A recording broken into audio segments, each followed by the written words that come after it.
অ্যাঙ্কেলের চোটে সবশেষ 2023-24 মৌসুমে প্রায় অর্ধেকটা জুড়েই ভুগিয়েছে বার্সেলোনার ডাচ মিডফিল্ডার ফ্র্যাঙ্কি ডি ইয়ংকে। কাতালানদের হয়ে এই মৌসুমে সব প্রতিযোগিতা মিলিয়ে 30টি ম্যাচ খেলেছেন 26 বছর বয়সী এই ফুটবলার। তার চোটটা ছিল গুরুতরই, তবে ইউরোর ঠিক আগেই সেটি সেরে ওঠার আশায় ছিল ডাচরা।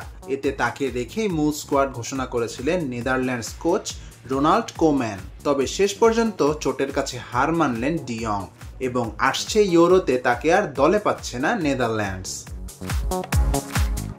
গতকাল ইউরোর আগে শেষ মুহূর্তে নিজেদের ঝালিয়ে নিতে আইসল্যান্ডের বিপক্ষে প্রীতি ম্যাচে নেমেছিল ডাচরা।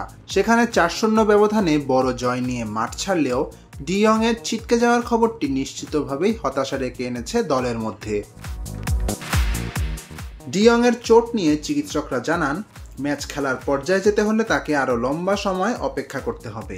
সেই তথ্য ধরেই ম্যাচ শেষে সংবাদ সম্মেলনে ডি ইয়ং এর বিষয়টি জানান কোম্যান।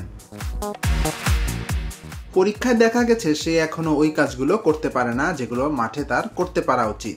প্রতিবারের অনুশীলনের পরই তার অ্যাঙ্কেলের সমস্যা জাগে, এতে এমনটাই জানা গেছে। আগামী 3 সপ্তাহে সে শতভাগ ফিট থাকবে না।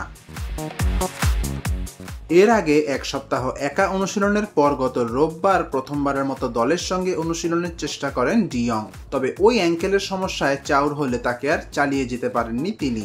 এবার শেষ পর্যন্ত ছিটকেই গেলেন ইউরোর আসর থেকে। ইউরোর মূল পর্বে ডাচদের প্রথম ম্যাচ পোল্যান্ডের বিপক্ষে আগামী 16 জুন। গ্রুপ ডিতে তাদের বাকি 2 প্রতিপক্ষ অস্ট্রিয়া ও শক্তিশালী ফ্রান্স।